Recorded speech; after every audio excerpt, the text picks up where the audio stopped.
rezervná.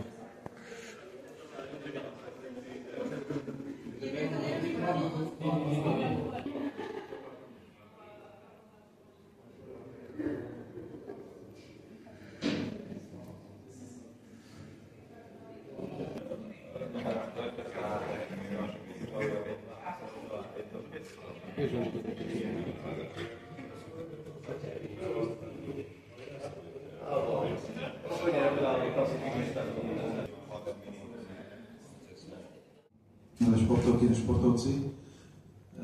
Žijeme nepárny rok, ale napriek tomu je to rok, v ktorom Slovenský olympijský a športový výbor vyslal výpravy na 3 multišportové podujatia, a to na letný a zimný Európsky olympijský festival mládeže a na svetové hry.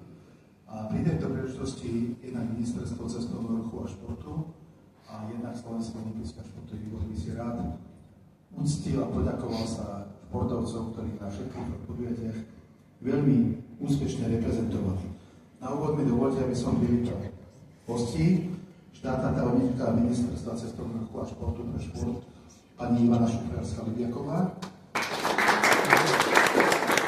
prezident Slovenského olympijského športového výboru pán Anton Sietel, generálny sekretár SOŠV pán Jozef Rybár, športový riaditeľ SOŠV Roman Buček, ktorý viedol našu výpravu na svetových hrách vedúci výpravy na letnom jeho v Skopje a zástupca vedúceho výpravy na zimnom jeho v Bakuriani Boris Demeter. Samozrejme, vítame vás, úspešné športovky, úspešní športovci, členovia vašich realizačných tímov a zástupcovia príslušných zväzov a takisto aj ďalší hostia.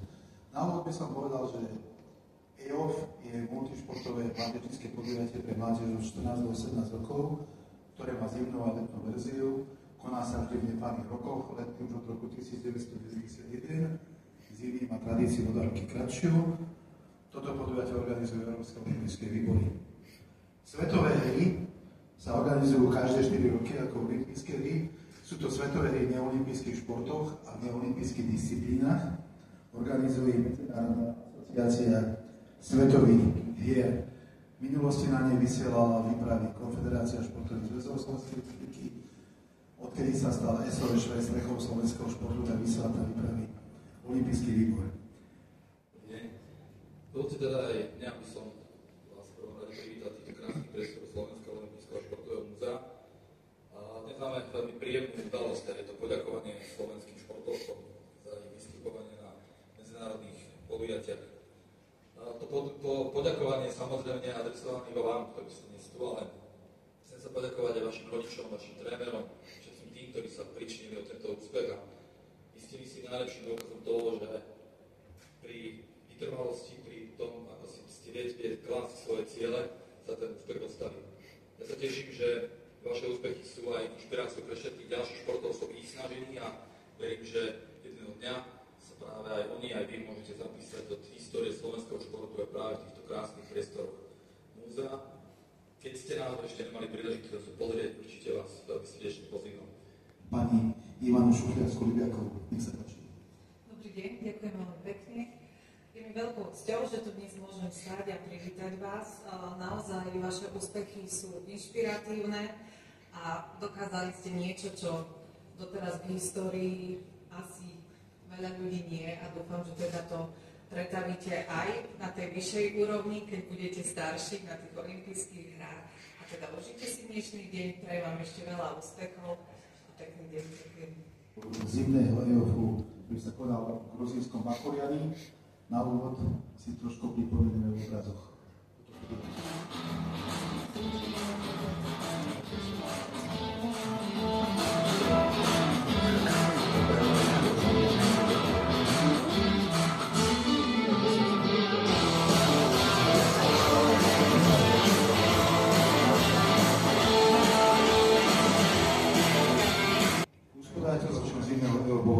Okrem hlavného centra Bakuriani sa súťaže konali až Tbilisi a Batumi.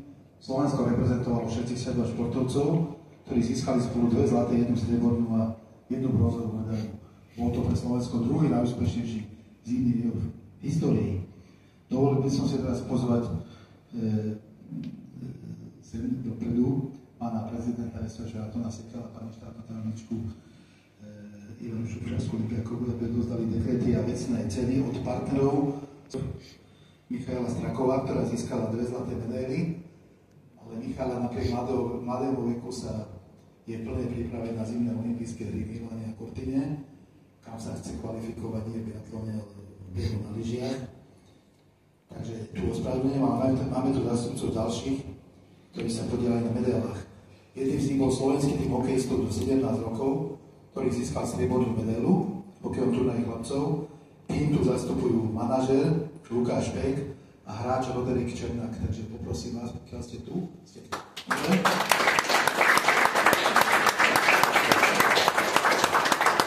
Ale máme tu manažéra a jedného z hráčov. Poprosím vás na tú spoločnú fotografiu. Predu, tá predná čiara. Ešte, aby ste nemali tieň v tvárach. 16 rokov, ktoré získali bronz v hokejovom turnaji dievčat. Zastupujú ich tu dnes hlavný tréner Robert Marton, asistentka trénera Pavla Cagaňová a hráčka Natália Gere.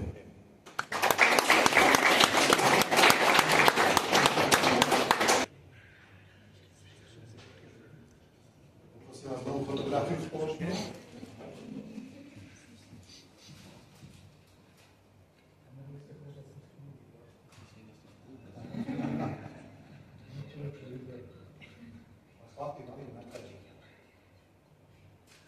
Ktorý sa konal v severomacedónskom Skopje. Okrem tohto hlavného mesta Severného Macedónska sa súťaže konali aj v Kumanove, kde boli cyklisti, súťažili aj basketbalisti a v chorvátskom Osieviku, kde sa stretli športové gymnasty a gymnasti. EO bol poznačený vysokými teplotami a aj problémami určitými s ubytovaním, nedostatočnou infraštruktúrou, ale napriek tomu naši športovci si počínali veľmi dobre. Naša výprava so 65 športovcami sa vrátila domov s 1 zlatou, 5 striebornými a 2 bronzovými medailami, čo z hľadiska počtu medailí 8 predstavuje druhý najúspešnejší letný jeho v histórii pre Slovensko po dueli z roku 2017. Dekrety a ocenenia poprosím odozdávať tento raz okrem pani Šupšovskej-Lipiakovej generálneho sekretára SVČ Jozefa Libu a Borisa Demetera, ktorý pôsobil na Bakuriani v Skopje ako vedúci výpravy. Zlatú medailu v cyklistickej šansovke dievčat a vôbec historicky prvú slovenskú zlatú medailu v cyklistike vybojovala Karolina Hajduková.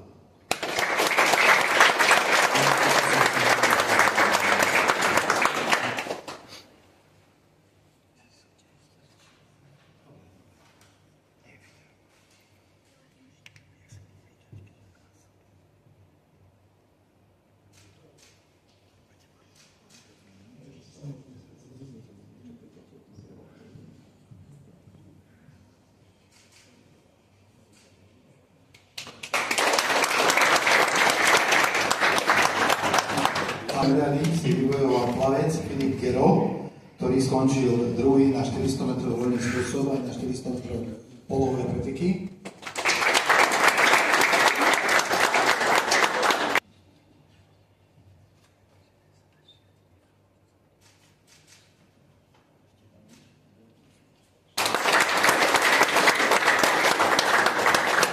Ďalšia strieborná medaila sa zrodila vo vodnom slalome, ktorý sa v programe EOF objavil úplne výnimočne a tento raz bol zaradený a postarala sa mnou kajakárka Zara Záhorská.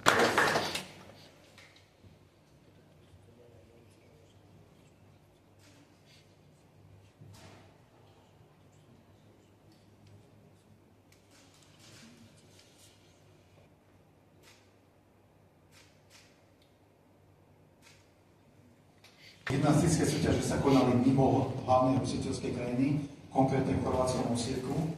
A prinesie nám to teraz nebývalý úspech, pretože gymnastika Slovenska sa zatiaľ nemohla pochváliť medailami. A teraz sa zrodili dokonca až 3. Nela Ostriehoňová a Lili Murinová.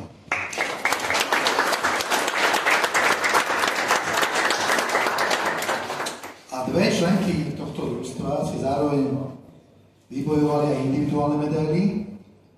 V Lucia Piviarová skončila strieborná vo viacboji, čo je mimoriadny úspech, lebo viacboj je naozaj súťaž všestrannosti. A Nela Ostrihoňová si vybojovala bronz na Chladine, čo je veľmi, veľmi zradné náradie, z ktorého sa často padá.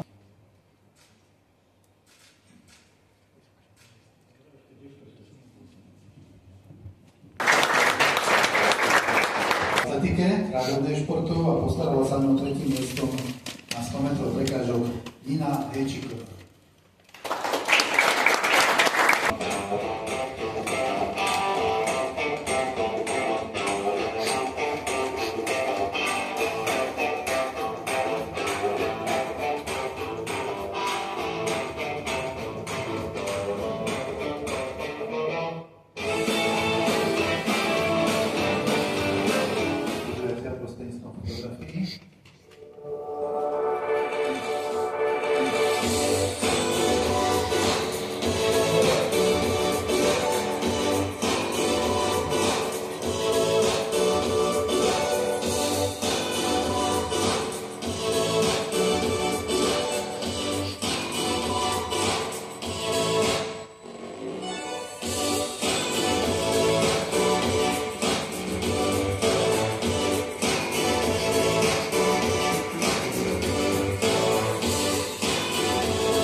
Na vysokej úrovni, súťažil sa na moderných športoviskách a športovci mali naozaj výborné podmienky. Slovenský olimpijský a športový výbor vyslal do Čentu 34 športovcov. Výprava sa domov vrátila s 1 zlatou, 2 striebornými a 3 bronzovými medailami. Poprosím odovzdať dekrety a ocenenia. Bojovala v terénnej rýchlostreľbe v olympijskom ruku Denisa Baránková.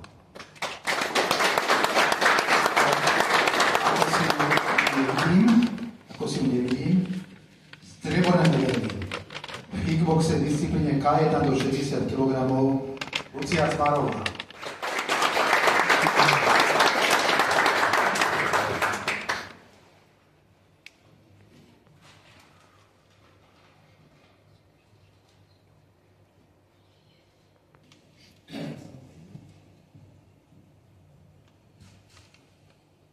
Zrodilo v orientačnom tému na strednej trati, pre tento šport to bol historický úspech. O túto medailu sa postarala Tereza Šmelíková.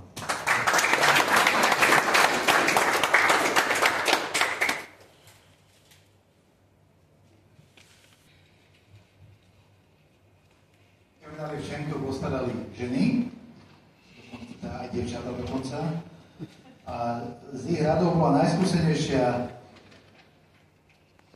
všestranná bojovníčka v bojových umeniach Monika Tatlanek-Kochliková, ktorá tentoraz získala bronz v thajskom boxe v kategórii do 54 kg, ale bola to už jej medaila z 3. svetových hier. V minulosti mala medailu aj v kickboxe, takže Monika Tatlanek-Kochliková.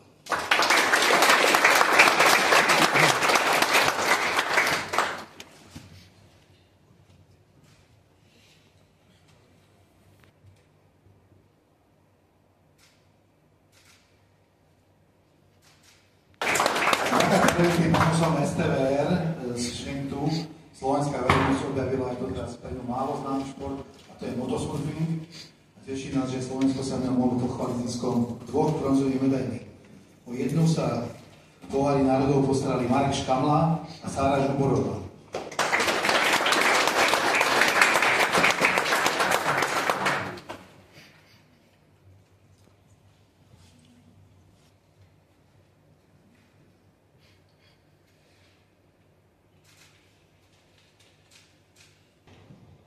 Ďalší bronz vo finále ženského motosurfu predala Ema Srculová.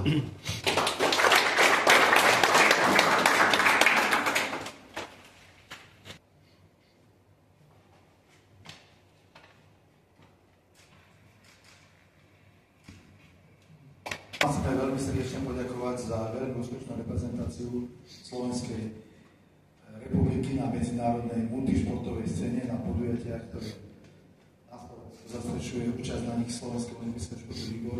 Poďakovanie samozrejme patrí nielen vám, ale aj vašim trénerom, členom realizačného týmu a samozrejme vašim rodičom, bez podpory, ktorých by sa zrejme nikto nemohol výrazne presadiť v športe. Ako sa máte?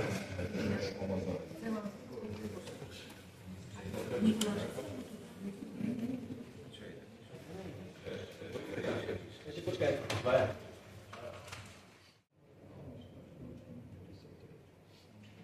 Boris, nemôžeš.